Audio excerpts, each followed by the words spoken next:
was a time when my family and I lived on the fourth floor of a large four-story building. The apartment was huge, with several extra rooms. Since there was more space than we needed, we offered one room to a couple we knew they were family acquaintances. They moved in, and everything went smoothly for about 6 months. Then came the holy month of Ramadan. One night around 2 a.m., we suddenly heard a horrifying scream. It was the wife screaming at the top of her lungs. Since I usually stay awake during Ramadan nights, I was already up. So was my mother. We rushed over to their room and were shocked by what we saw. The husband had his hands around his wife's neck. He was strangling her. We shouted, "What are you doing?" He immediately let go and said, "I didn't do anything. She's just scared for no reason." But we knew he was lying. His face looked terrifying, dark complexion, large, bloodshot, icy.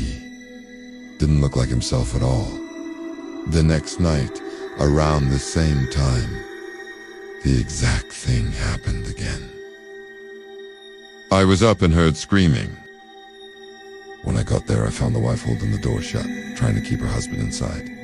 Inside, the man was making terrifying sounds, growling and moaning like a wild beast. "H! You! I called the whole family over. As soon as everyone arrived, the man suddenly acted normal again. Once again, he claimed he had done nothing. This continued for 5 straight nights. Everyone in the house began to feel afraid. We finally realized this was not normal. It wasn't just a mental issue, it felt like there was a supernatural force at work. Maybe a Jinn. On the 6th day, we decided to call a spiritual healer out of Cabarage. That afternoon, the healer came and began reciting verses from the Quran. Suddenly, something shocking happened.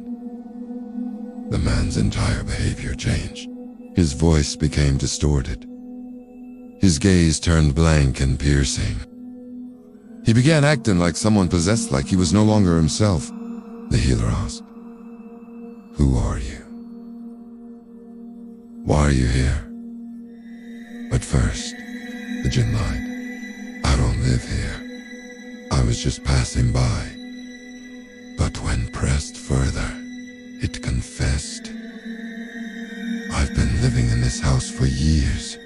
This is my territory." We asked, "Why are you possessing this man?" The Jinn replied, "Because he is weak from within. His mind is open to me. I found a place inside him.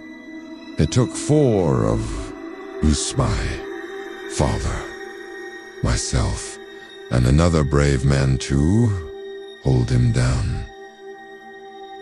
The Jinn was fighting back with terrifying strength, screaming and growling. Finally, the healer gave us protective talismans and said, "Leave this house immediately. If you stay worse, things will happen." That night, we were too scared to sleep there. We felt like the Jinn might attack us too. Even sitting in the room felt suffocating. There was a strange, heavy presence in the air. So that night, we packed our bags and went to stay with relatives. Soon after, we permanently left that apartment. Today, we live in a new place. But I still cannot forget those nights. What I saw was real terrifying, unforgettable, and beyond logic. This experience changed our lives. It was the most horrifying and unbelievable thing I have ever witnessed with my own eyes. Stay safe. Stay aware. The truth can be more terrifying than fiction.